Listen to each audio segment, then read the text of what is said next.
Okay, dear friends, dear colleagues, welcome. We are thrilled to host this event today and welcome our colleague Danielle Fischer back to ASU. So it's a great day today. Thank you for coming, Danielle. So most of you may know Danielle from his earlier past at ASU as a professor at the School of Sustainability.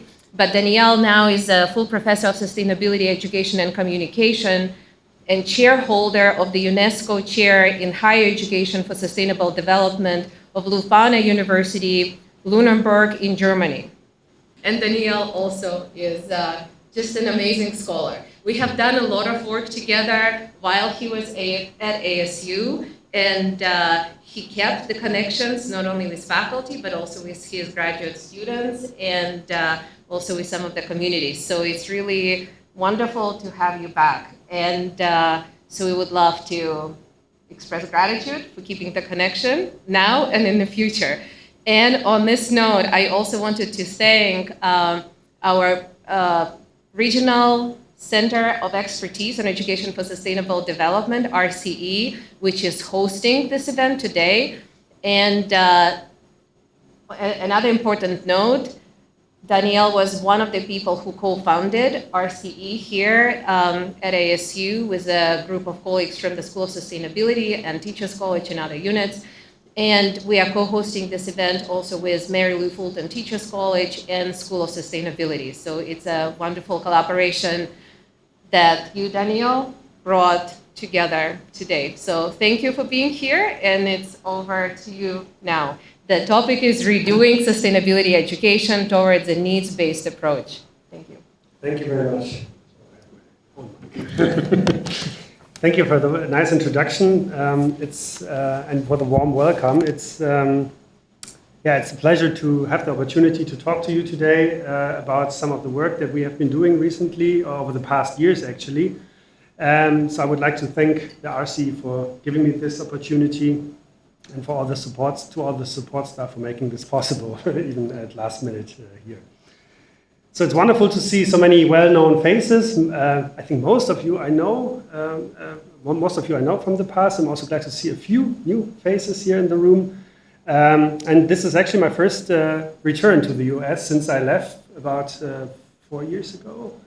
And it's been quite overwhelming, I must say, in a positive sense, to be back. With many memories coming up, and yes, each place has its own smell. You have all of a sudden you think about things, or what's around the corner, and how it pops up in your our brain is very amazing when it comes to storing these kind of memories without us knowing. So it's been really wonderful to be back, and so forgive me for being somewhat emotional maybe in this moment. So what I would like to share with you, maybe first of all, is before I dive into my presentation, is to share where I'm from, where I'm based right now. This is Lüneburg region. Lüneburg is just south of Hamburg, in the north of Germany, and the heart of Europe.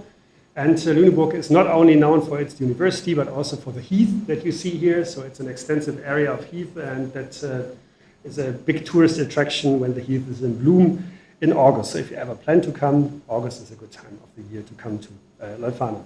Leuphana University is, many of you know it, many of you have been, some of you have been there already.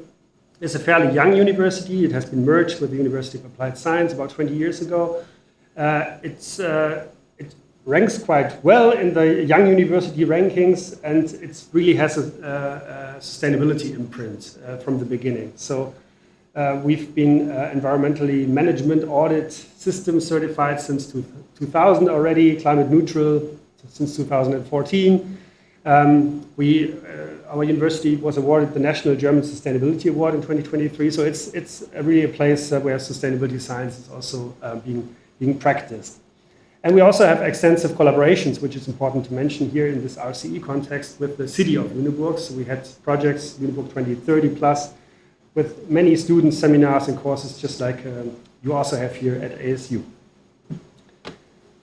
So you mentioned the UNESCO chair. Maybe this is something that not everyone is aware of what it is, what it means. So UNESCO grants these chairs. It doesn't come with funding. It's more of a gesture and an acknowledgement of the work that you're doing in a certain space.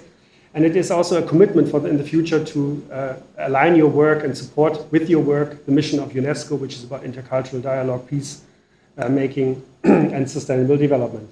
So we have this, as Leuphana, we had this UNESCO chair since 2005, and I just took this over a couple of months ago. And one signature project that this UNESCO chair has established at the university is that in the first semester, when students come to the university, they all go through the first semester together, no matter what their study degree program is. So, and they basically 1/3 of the semester they spend doing a research project on sustainability. So all students, business, economics, philosophy, whatever it is that they're studying, they have to do this sustainability module as part of their first semester experience. So what I would like to talk about today is I would like to take a bird's eye perspective on the field of sustainability education and review some achievements that we've seen, but also point out some persistent challenges in the field. I will present an approach to sustainability education that we've been developing over the past years, which we call needs-based sustainability education, which is centered on the idea of fundamental human needs. And I'll explain these in a minute. Words do matter, and so a quick word on terminology. I know that in the US, the term sustainability education is quite widely used, or most prominently used. In Europe, we mostly use education for sustainable development, but then there are other educations like environmental education. Maybe some of you identify more as an environmental educator here in this room. There are new adjectival educations like global citizenship education. For today, I would ask you to just follow me in my inclusive understanding of these different terms when I use sustainability education or ESD, education for sustainable development. So I would like to, we're in the center here of College of Global Futures, so I would like to start with a global perspective, basically. And you all are aware of the SDGs and probably also SDG 4, education, and target 4.7, which I keep saying it in every presentation, is phrased in such a bold and ambitious way that I'm still wondering how they passed it, basically. Because the target is to have all learners acquire the knowledge and skills needed to promote sustainable development by 2030, all learners, which is, of course, not feasible, but it shows kind of the ambition, and it shows also the value that is assigned to education on the global level when it comes to the United Nations. The United Nations General Assembly even considered ESD or sustainability education as the key enabler of all other SDGs. So the organization in charge of implementing this bold agenda is UNESCO, the United Nations Educational, Science, Cultural Organization. It has 194 members. The most recent member is the United States, actually, which rejoined just in July last year, on July 25th. That's the image that you see here. So the US is also back in the UNESCO family now. And UNESCO has pushed ESD tremendously over the past 20 years. For example, there was a UN decade on education for sustainable development between 2005 and 2014, so ended 10 years ago. And currently we have the ESD for 2030 program, which is divided up into 5 different priority areas, which you can see on the left side here. So UNESCO is trying to really focus the efforts and the energy in 5 key priority areas, which is mobilizing and empowering youth, which is, I think, a critical domain in sustainability education, building the capacity of educators, and transforming learning settings, which are maybe more the traditional ones, but also advancing policy. We need to infuse ESD into policy to make it more mainstream. And we also need to forge those connections with the local communities, which is the 5th priority area, accelerating local level actions. And the RCD, I think, is at its core contributing to this. Another thing that I want to bring to your attention as an introduction is that less than half a year ago, UNESCO adopted a landmark policy document that's called the New Recommendation of Education for Peace, Human Rights and Sustainable Development. And that updates an old recommendation from '74, so bringing it up into the 21st century, you could say. Now, you could rightfully and skeptically ask why is this such an important document? Is it just another piece of paper, lip service, UNESCO, international policy making? What does it have to do with practice? Well, I think what makes this recommendation so special, and that's why I keep telling people about it, is that are three things. First, it's the only global standard-setting instrument that lays out how education should be used to bring about sustainable development and peace through 14 guiding principles. It's the only legal document that we have on the international level that actually gives direction to education in that sense. Second, it brings together many different ideas and concepts, like the ones that I've mentioned: global citizenship education, environment education, ESD, peace education, gender education. So it brings transformative education. So many of these buzzwords and ideas that have been floating around are really merged and infused into this legal document. So it's quite progressive in the way that it conceptualizes education. And the third reason why I think it is noticeable is that it was adopted by all 194 member states. So also the US in this case. So you have a legal document now that you can use, basically. Your country voted yes on this, that it wants to reorient its education in that direction. So it's something that we can use when we lobby for more and better sustainability education in our context. And I'm going to share with you on the last slide a QR code to a link to a Google folder where I put all these documents, so you can just access the recommendation there. So I think in sum we can say that yes, the needle has moved internationally, and ESD is not just recognized as a key part of the sustainability agenda, but as a general concept for 21st century education now. But I guess I'm also not being too pessimistic when I say that the realities in our education systems in the US and also in Germany do not really fully reflect this yet. So what are some of the challenges that we are facing in our efforts to mainstream sustainability education? From my perspective of almost 2 decades work in this space, there are some persistent challenges, and I would like to name 3 of those challenges here. First, I think that ESD is often not perceived as a positive vision or as a concept that is about a positive, something positive, but as something that has to do with deep, disturbing, and overwhelming problems, basically. Even though things have changed or might have changed over the past years, and we are getting more solution-oriented, ESD is still all too often confronts learners basically with the magnitude and urgency of global challenges. Even positive, and that's some examples here from teaching resources that I came across. Another example is when we use ideas like net zero or the ecological footprint. We do this usually in an attempt to do good, to work towards action, something actionable, something solution-oriented. But both of these ideas, for example, are very focused on making our actions less unsustainable. Yeah, we are trying to come to zero. Yeah, we're trying to reduce our footprint on the earth. So all of these actions are about reducing harm rather than a positive vision or a gain frame, you could say, in communication. And maybe we have done our job of awareness raising too good when we look at the younger generation today. At my university, we witness among students some quite worrying tendencies these days, specifically among students in the field of sustainability science, that they are extremely aware of the problems that we are having, that they are extremely worried, and that they experience very intense emotional responses to these problems. So finding ways to deal with eco-anxiety or climate anxiety and different forms of eco-anxiety is, in my view, a major task for our field.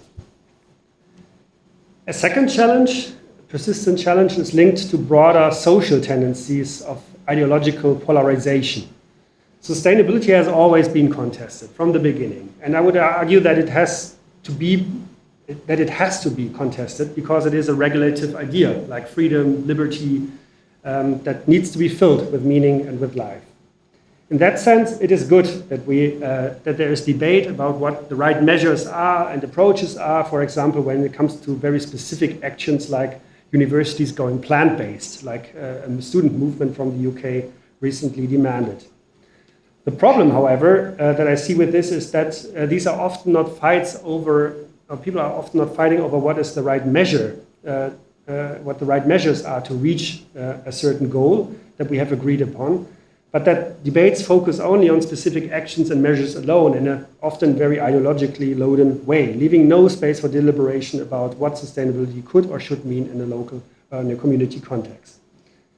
As a consequence, there seems to be a growing general skepticism also towards sustainability education as a whole. Something that Bob Jickling, who is one of the strongest advocates of ESD, I have to say, had warned us of. In my sustainability education classes, for example, here at ASU in the spring 2020, I like to ask students to respond to a concerned parent letter that I drafted. It's not a real letter. In which a parent attacks a principal for their sustainability actions at school. So I asked the students to come up with a response, how you could rebuttal basically, how would you argue basically when you're confronted with such arguments. The second challenge is, I think, then to find a way to de-ideologize debates and refocus them on finding effective solutions for problems that we agree need to be addressed. So the third challenge is that some educators and learners struggle to identify what falls under the umbrella concept of ESD and what not. For example, what topics, what learning objectives ESD should include or should not include, and how to select out of the abundance of possible topics and goals that we have. To be able, as an educator, to make an informed decision here and to avoid an anything goes attitude, a nucleus, a core of ESD needs to be defined that can hold ESD together and guide education practice. Something maybe that is not totally unfamiliar to colleagues working in the field of sustainability science. So over the past years, we have developed a conceptual approach and experimented with new educational practices that address these challenges. And I would like to share a bit more about these approaches that we call needs-based sustainability education. And I took this picture, maybe you know it, it's the old railroad track near Lake Mead, which is a fascinating walk. So what do we mean by needs-based education? And why needs in the first place? I looked it up, it's still there on the website of the School of Sustainability, the good old Brundtland definition. I assume most of you are familiar with this and how sustainability is defined there. But I refer back to it because I think it helps us to refocus our efforts on what sustainable development is about. It is about meeting human needs. Yeah, that's what it's about. That is how the Brundtland definition defined it. But often we forget to cite the second part of the Brundtland definition, which you can see here. And that says that there are two key concepts that are critically important. The concept of needs, it's highlighted once again, and the idea of limitations that we have to meet those needs. Yeah? So these are two key concepts. So sustainable development is very much about meeting needs. But what are those needs and how can we define those needs? Maybe a good place to explore this question is Christmas. It's far out, luckily. In the movie Arthur Christmas, if you've seen it, there's a character called Arthur who has the job to read the letters and wish lists that the children sent to Santa Claus. And his office, as you can see on this image, I tried to find a good one, is crammed with stacks of letters in which children express with greatest emphasis what it is that they urgently and desperately need. So you could ask, are needs infinite then? Well, parents and educators and many have developed smartly designed wish lists that get children to distinguish between what is a need, what it is that they need and what it is that they may want. And there are all kinds of other interesting categories, as you can see on this example. So if sustainability is about needs and not wants, how can we then identify what those needs are? So we can turn to the SDGs again, or we can turn to the so-called donut that you can see on the top left, or a combination of both, as you can see on the right. So the idea of the donut, for example, of this combination is that there is this inner social foundation. Yeah? So that these are provisionings that no human being should fall short of. Yeah? That could be a definition to think about needs, and examples would be access to food, water, energy, etc. But the problem is these are politically defined, determined goals. The SDGs are, but also the inner ring of the Oxfam donut was collected from inputs to the Rio +20 summit, from what governments basically suggested should be priorities on the social sphere. So they are not academic concepts or academically derived. When we look at academic concepts and talk about needs, maybe most of you, many of you might know Maslow's concept. He proposed this hierarchy of needs, which starts with very basic physiological needs, then safety, and goes all the way up to self-actualization. But this has also been rightfully criticized for several reasons, not just for its oversight of Wi-Fi, but also for its hierarchical structure, its neglect of spiritual needs, for example, and its focus on the individual.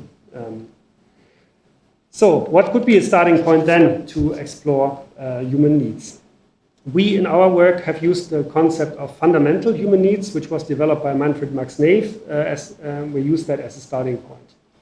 There are a few important conceptual distinctions here in Max Neef's theory that I would like in all brevity to briefly recap here or introduce you to. And that's why I call it Human Needs 101. So the first is that an important distinction in Max Neef's work is to distinguish between needs and satisfiers. So we have human needs, and he's, according to this anthropological theory, needs are limited and universal.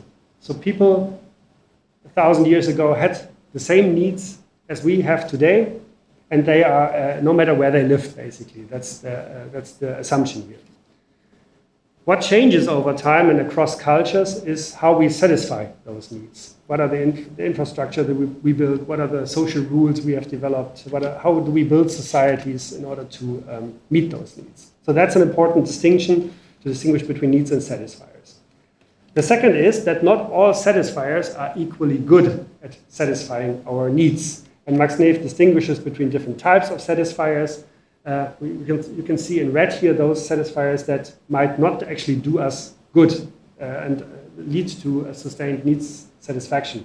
For example, if you have pseudo-satisfiers that give you a false sense of needs satisfaction, think about shopping. Some people might feel good after shopping, but that feeling might go away very quickly. And or think about even violators that destroy the capacity to fulfill a need. He says the desirable satisfiers, or those satisfiers that can deliver good quality of need satisfaction, are those that ideally meet several needs at the same time. He calls them synergetic satisfiers. So that's the second distinction. Yeah, different types of satisfiers, and they are differently good at satisfying our needs. So just to use an example here, maybe after a hard day at work, it's 5 p.m. I know it's semester is still on, so you might have had, one of you might have had a hard day at work. You might experience the need for idleness. And this is one of the needs that Max Neef has laid out. You see them here, the 10 needs that he has described. Idleness is at the bottom right here.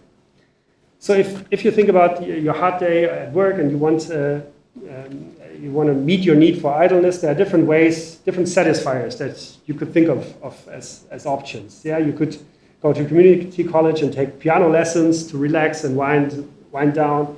You can go for a walk in a park nearby at this time of the year, at least here.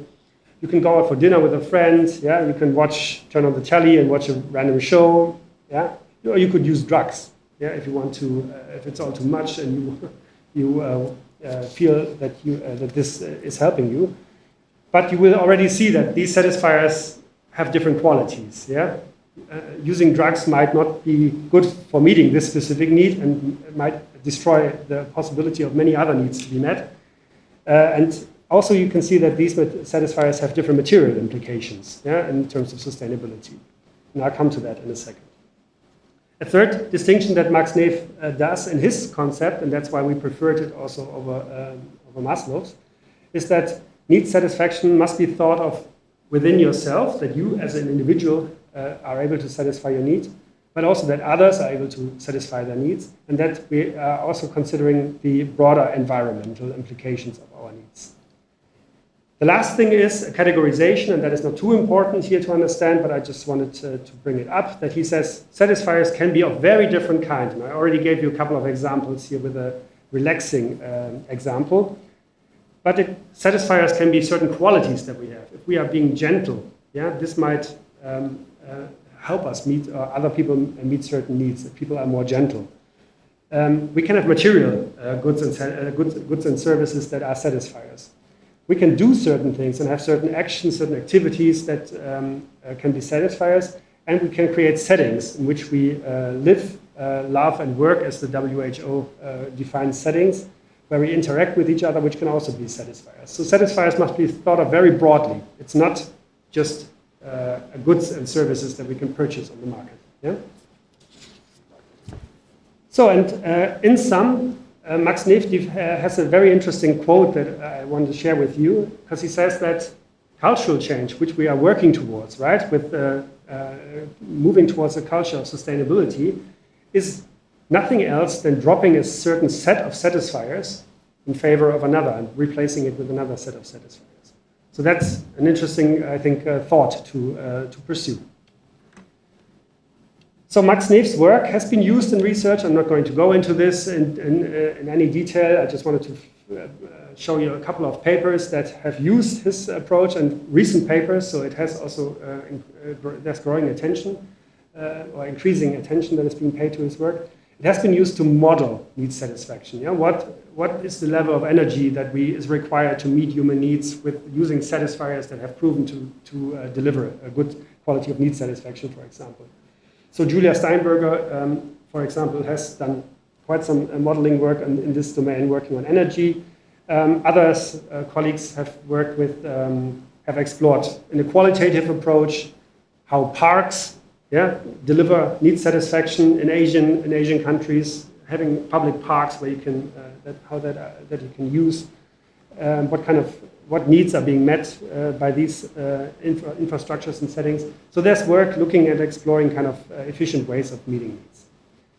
There's a second strand of research that I want to focus on a bit more here, which is focused on how you can use this approach to work with communities to change or replace certain satisfiers with others to increase human well-being and have more sustainable impacts.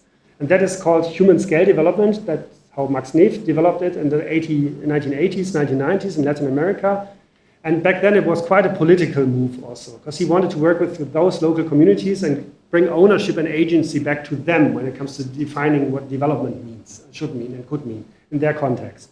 So he ran extensive workshops, 2-day workshops with entire villages, where they explored these different, for these different needs, what kinds of satisfiers they have, having, doing, being, interacting, what they have, how good these satisfiers are, what they want to replace, where they want to work towards, and what bridging strategies could be. And this work has recently been re-explored also in sustainability science as a methodology to advance grassroots innovations and also as a planning tool in this context.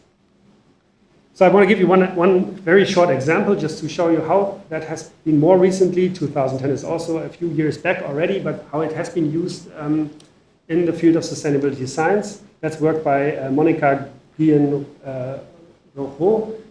And it's been done in Catalonia, a medium-sized town. Lleida, I don't know. There, yeah, thank you. In this town, I mean, it's a medium-sized town. I think 70 or 80,000 citizens. I read it had quite an issues of urban sprawl in this area. And what the colleague did was she tested this human scale development approach to develop local strategies for well-being and sustainability. So she ran 10 3-hour discussion sessions involving citizens representing different social demographics. So from pensioners to students to unemployed, employed, etc. And the idea was to, again, work with this process that Max Neef had laid out. So you start with a negative matrix, phase 1, kind of collect what are the satisfiers that we have, that we are not happy with, that we think are problematic, that are not delivering good need satisfaction, that are unsustainable. So you start basically by collecting information on that. Then you move on to phase 2, which is the utopia matrix. What would be desirable satisfiers to have in place in our community? And then in phase 3, you think about bridging strategies and what could be satisfiers that can help bridge. And this is a lot. We don't need to look at it, but in detail, and I'm happy to share the slides with you if you want to look up some of this information in greater detail afterwards. But this is a slide that came out as part of this process for the negative matrix, and I highlighted a couple of satisfiers that were considered to be problematic. So a sense of individualism, lack of responsibility. They had long working hours that prevented them from spending time in more meaningful ways. They had lots of lonely, isolated, specifically old people. In the administration, there are complicated procedures which lacked kind of no involvement from the community. Administration was highly complex, which made it hard for them to understand what is actually how decisions are being made and how they can influence those decisions. So you see some negative satisfiers here. On the positive side, you see some satisfiers like having more time and space for ourselves, guaranteed subsistence, so that people do not have to worry about surviving basically, and time and space for relatedness, to devote time to others. And they also desired and craved for more simplicity in terms of influencing their own trajectories in their local context. So then there was also prioritization, so you cannot, of course, tackle everything at once. So the participants were also challenged to prioritize, and they identified a couple of bridging satisfiers, which you can see on this slide. So what this example shows us is that such approach really allows for a systemic perspective, because you really, it's very open, and people can come in from different perspectives, basically, and you can also see the interrelations, because if you want to have more time, basically, work less and have more time, that has a lot of implications for how the settings have to be redesigned. And it affects also then other needs, so you can really start to also explore systemic relations. And I think the greatest benefit of such an approach is that you discuss strategies and actions as means to achieve a certain end, a certain goal of high levels of need satisfaction and well-being in the community. So that was 101, but what can we learn from that for sustainability education now? And what could a needs-based approach to sustainability education look like? So I want to share 3 different domains where I think this concept could be impactful and play out meaningfully, which is pedagogy, curriculum, and settings. And let me start by pedagogy. You see that I brought some toolkits here. Feel free to take them with you if you want. So in the pedagogy realm, I think a big challenge or big task for needs-based sustainability education is to allow people to get a clearer reconnect with their own needs, basically, and experience how their needs are being met. This is not trivial. We often don't. I start an exercise often with students where I ask them to say something or to collect some activities that they've done last week, and then ask the question why. Why did you spend 2 hours on your smartphone, although you wanted to sleep, actually? And did not sleep. Why did you pull up your smartphone and spend 2 hours there? So, because I wanted to know what my friends are doing. Why did you want to do that? Why is it important to you? So you kind of start to work your way towards what is the main motivation underneath, but then it's also about really practicing introspection and training your introspective skills to be able to observe what are the states and processes that I'm experiencing right now. So with this toolkit, we were trying to, and it's based on a research project, on a 3-year research project on mindfulness, we tried to train these introspective skills, and we put together a few activities, and you realize these 3 realms, kind of from Max Neef's work, that educators can use to just play with this and start to explore more introspective activities. I think I'll leave it at that. One of my favorite activities is the Genes Journey, which is a guided meditation, which walks you back along this, the life cycle, basically, of the genes. And you kind of you're encouraged to go back to the fields where the cotton was picked and to observe what are you experiencing. Is it guilt? Is it thankfulness? So what kind of emotions come up? It's a practice to kind of engage students in that. So a second project from also exploring different pedagogies is the project which has the German acronym Revitalize, which is about time use, basically, and sustainable consumption. And in a similar approach, we wanted students to observe their own time use patterns. So how what do they spend their time on? And what are they doing? What are the satisfiers? And what needs are they trying to meet with that? And how good are those satisfiers at meeting those needs? And then they also were encouraged to develop a change project to see what new satisfiers they could try to put in place to increase the need satisfaction. And again, there's a toolkit. Feel free to take it with a couple of activities that you can use in education. The last one, looking to my left, is the course that we've also run in 2019 here at ASU, and there's also a short piece on that in a book that has been published and that you'll find in that Google folder, which encourages students in a similar way to develop an action research project, so to identify which are the practices that they consider harmful in terms of needs satisfaction and sustainability impacts, what could be more sustainable and more well-being increasing satisfiers that they could explore.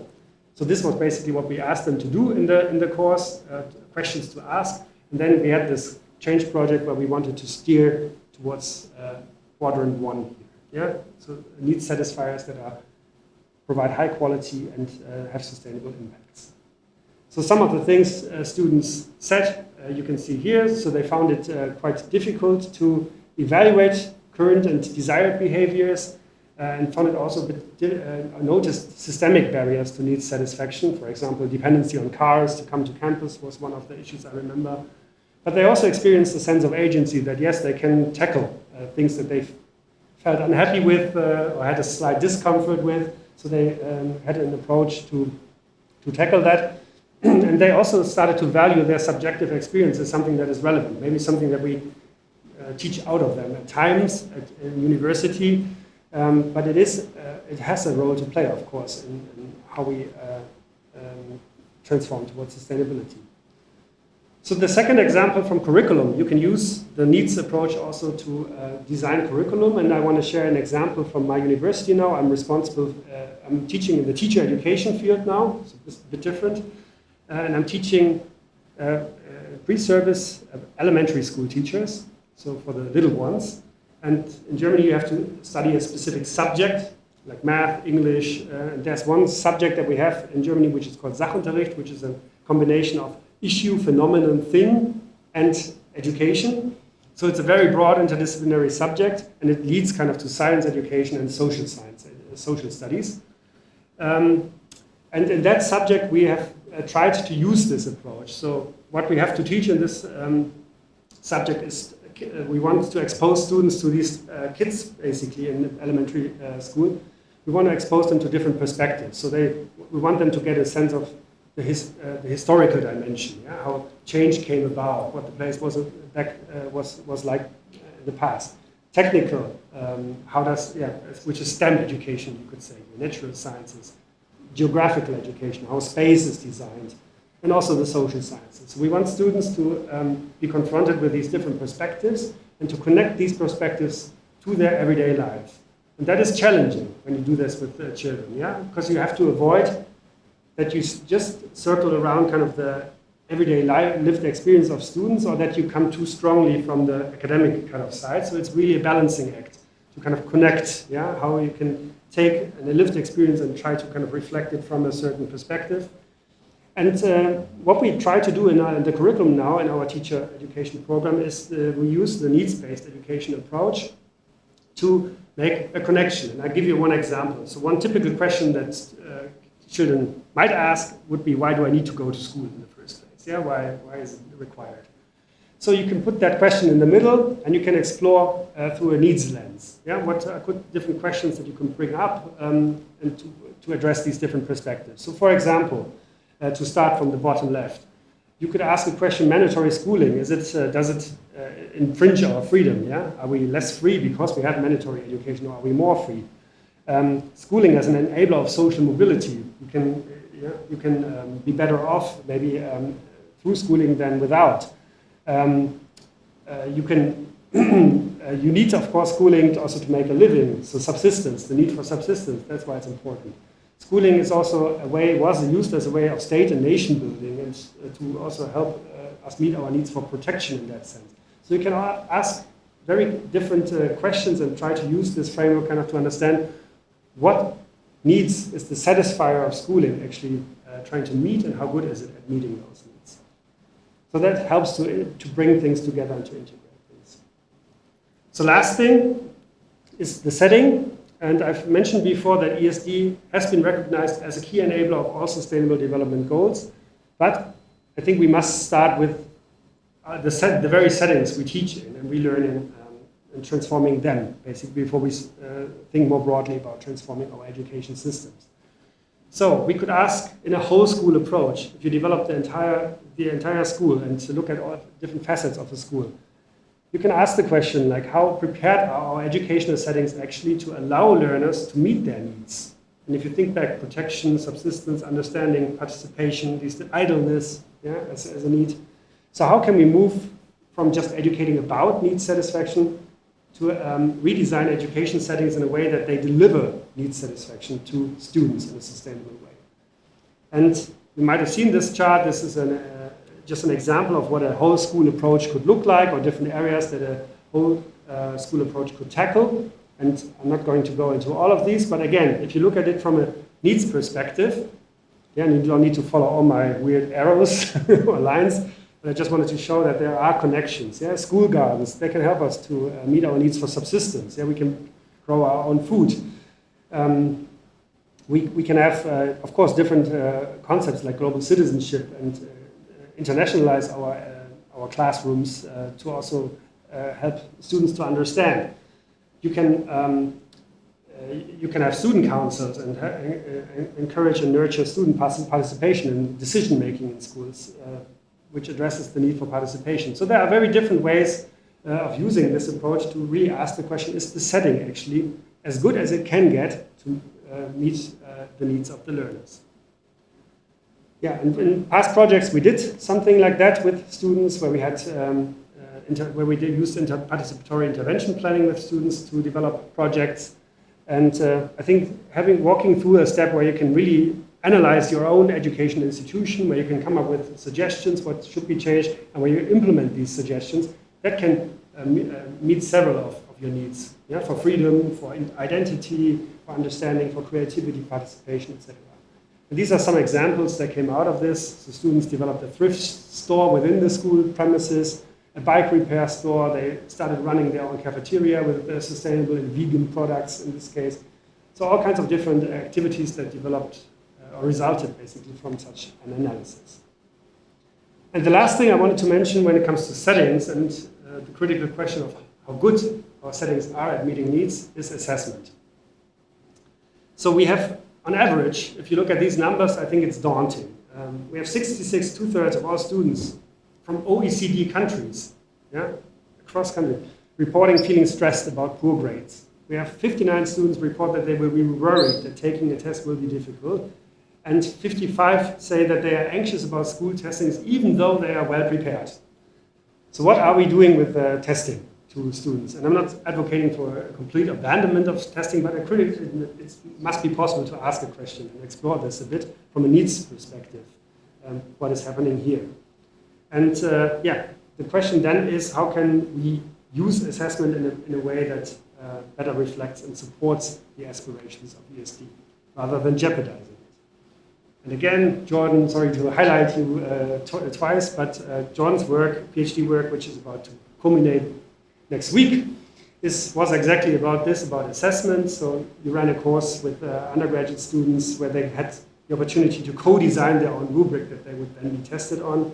And some of the things I pulled out of the paper of the findings was that for many, you said it was a first-time experience actually to be not to be subjected to examination, but that they also struggled at the beginning with this new role of actually having ownership of the assessment process, but that many of them also turned these struggles into sources of growth. And this paper was accepted 2 days ago, I think, so we will be able to read it soon. And if you want to know more about Jordan's work, the defense is scheduled next Thursday. It's public, right? Yes. Good. Okay.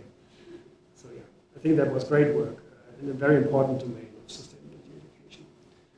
So I also want to conclude my talk.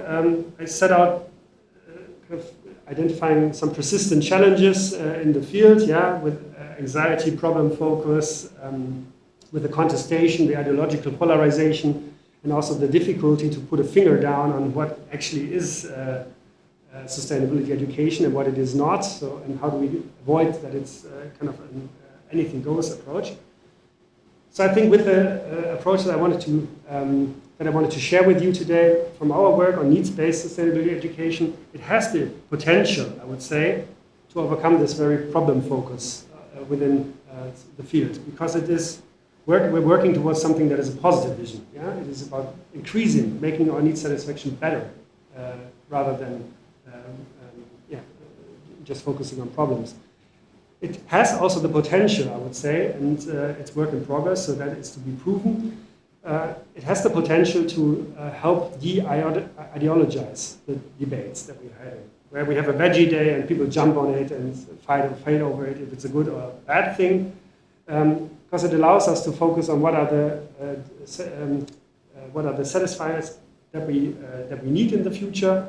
And it kind of enters a competition of ideas. Yeah, what is the best? Who comes up with the best satisfier to bring the best quality of need satisfaction, rather than coming up with the ever same debates. And finally, it can also help to re-essentialize ESD, which is about needs. Sustainable development is about meeting needs. So re-essentializing around this idea of need satisfaction can also help to provide some coherence maybe to the field, some greater coherence to the field. Because at the end of the day, and I'm moving to the very right-hand side, what we want is not ESD as a separate subject or something that is added to a curriculum. ESD should be, and that's what the UNESCO recommendation also says, it should be basically relevant quality education of the 21st century. So, last thing, I also wanted to give you a brief outlook, because it's also an invitation to think along. I'm not just here to report about what we have done, but also to invite you to collaborate. So what we want to do as next steps are to work with schools to create these real-world laboratories to experiment with this multi-stage approach of identifying satisfiers and deriving concrete interventions from that. Also important to study the qualities of need satisfaction. So what is actually good need satisfaction? Does it differ across individuals? How does it differ?